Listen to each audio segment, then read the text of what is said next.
প্রিয় দর্শক শ্রোতা, আমাদের অনুষ্ঠান যেখান থেকে দেখছেন তাদের প্রতি আমাদের আবেদন থাকবে, আমাদের অনুষ্ঠানটাকে সবাই যেন দেখতে পারে সেই ব্যাপারে আপনারা একটু আমাদের সহযোগিতা করবেন।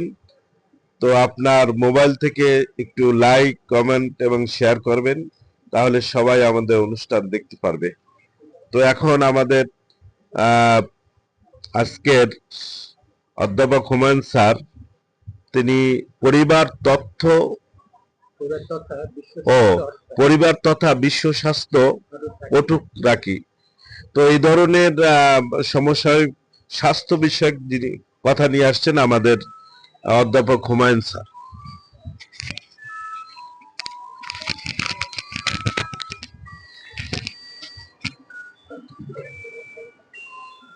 বিসমিল্লাহির রহমানির রহিম।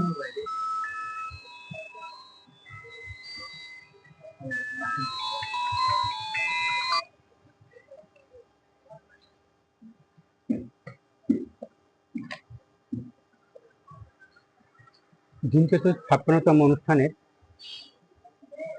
যেখান থেকে দর্শক বৃন্দ এবং শ্রোতাবৃন্দ আছেন সবাইকে শুভেচ্ছা জানাচ্ছি। আসসালামু আলাইকুম।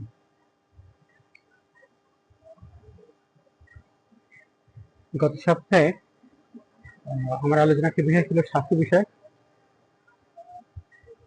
তো আমাদের সঞ্চালক মহোদয় জনাব ইলিয়াস স্যার স্বাস্থ্য বিষয়ে কিছু কথা আলোচনার জন্য উনি আহ্বান জানিয়েছিলেন। সেই চিন্তা থেকেই একটা লেখা, পরিবার তথা বিশ্ব স্বাস্থ্য অটুট রাখা। বিশ্ব স্বাস্থ্য সংস্থার একটা নীতি কথা হলো যে স্বাস্থ্য বলতে শুধুমাত্র শারীরিক ও মানসিক সুস্থতা বোঝায় না, এর সাথে জোর তাগিদ দিয়ে যোগ করেছেন সামাজিক স্বাস্থ্য সুরক্ষার বিষয়টি। কেননা সামাজিক স্বাস্থ্য সুরক্ষা করে সার্বিক স্বাস্থ্যকে অটুট রাখতে সহায়তা করে। অর্থাৎ স্বাস্থ্য সুরক্ষার একটা বড় দিক সামাজিক স্বাস্থ্যকে সুস্থ রাখা, সামাজিক স্বাস্থ্যকে সুরক্ষা করা। এই বিষয়টিকে একটি পজিটিভ ভাবনায় এনে আমার স্বাস্থ্য কথা বিষয়ক আলোচনা শুরু করছি। বিষয়টা দেশের স্বাস্থ্য নিয়ে। সামাজিক স্বাস্থ্য সুরক্ষা দেশের স্বাস্থ্যের দিকে নজর দিতে হবে। দেশের সার্বিক সুশৃঙ্খল অবস্থা এই স্বাস্থ্যকে সুসংহত করে। স্বাস্থ্যবিজ্ঞানে একটা গুরুত্বপূর্ণ তথ্য হলো, স্বাস্থ্যকে ভালো রাখতে হলে কল্যাণকর তথা পজিটিভ ভাবনা ঠান্ডা মেজাজে ভাবতে হবে এবং অগ্রসর হতে হবে। এর ফলে ডোপামিন নামের একটা হরমোন আমাদের শরীরে রক্তের সাথে মিশে শরীরকে সুস্থ রাখতে সহায়তা করে। অর্থাৎ শরীরের মতো দেশের স্বাস্থ্যকেও ভালো রাখতে পজিটিভ ভাবনার গুরুত্ব অপরিসীম। এদিকটা বিবেচনা করে দেশের নীতিনির্ধারকদের মধ্যে কোনো সাংঘর্ষিক সম্পর্ক নাই, ঐক্যের ও সমঝোতার কল্যাণকর ভাবনাকে পদক্ষেপ গ্রহণ করা দরকার। এবার একটু খোলামেলা আলোচনা করি। বিষয়টা এরকম যে বিরোধী দল বিরোধিতা করবেই আর সহযোগী দল সহায়তা করবেই। এটা কোনো রাজনৈতিক বক্তব্য নাই, পজিটিভ ভাবনা একটা বহিঃপ্রকাশ। একটি গণতান্ত্রিক রাষ্ট্র পরিচালনায় সরকারি দলের পাশাপাশি আরেকটি বিরোধী দল থাকবে, এটাই নিয়ম। বিরোধী দল সরকারি দলের বিভিন্ন কার্যাবলীর গঠনমূলক সমালোচনা করবে এবং দেশের সার্বিক কল্যাণে বিশেষ ভূমিকা রাখবে, এটা সকলের কাম্য।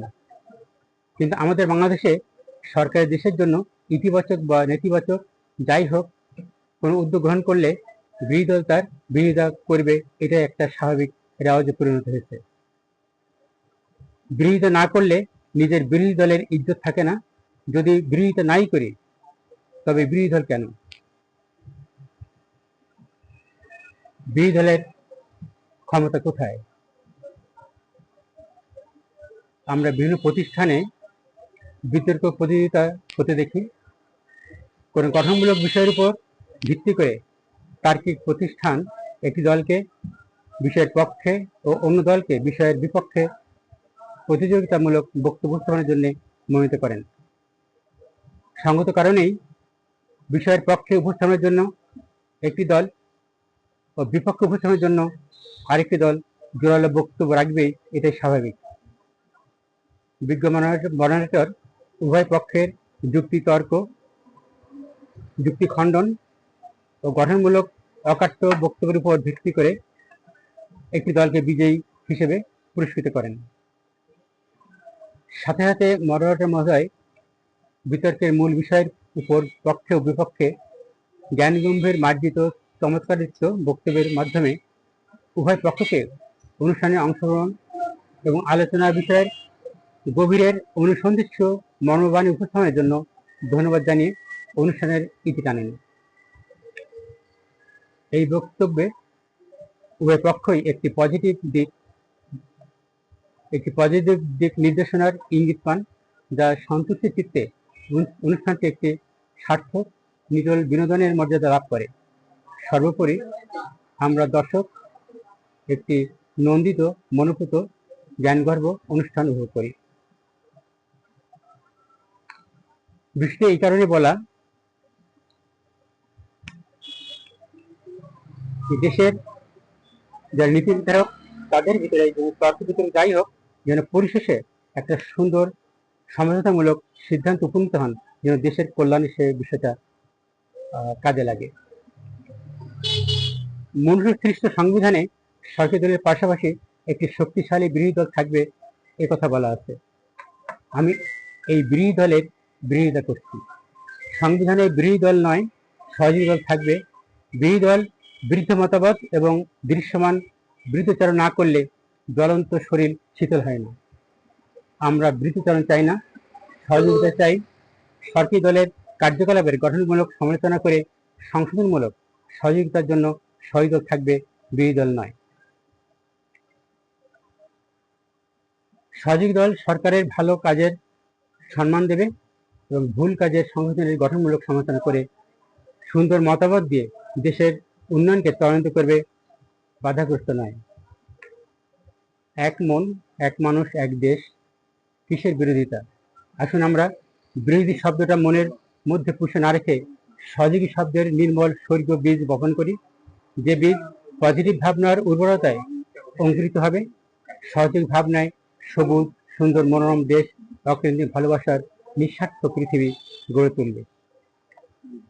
পরিশেষে বলবো, বিশ্ব স্বাস্থ্য সংস্থার মতো শুধু শারীরিক ও মানসিক স্বাস্থ্য নয়, সামাজিক তথা দেশের স্বাস্থ্যকেও সুরক্ষা করা দরকার। তবেই না পৃথিবীর স্বাস্থ্য অরূপ থাকবে। আল্লাহ আমাদের সহায়। ধন্যবাদ। ধন্যবাদ হুমায়ুন স্যারকে, অত্যন্ত চমৎকার ভাবে তার আলোচনা আমরা শুনলাম।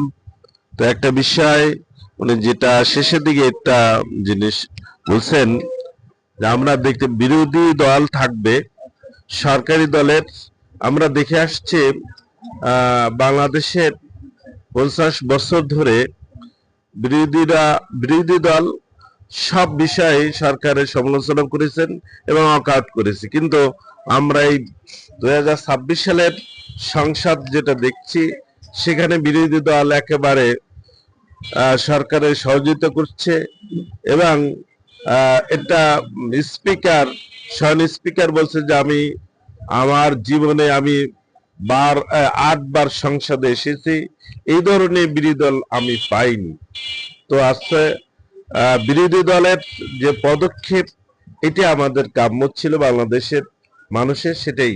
ধন্যবাদ তার গঠনমূলক সমালোচনা করার জন্য।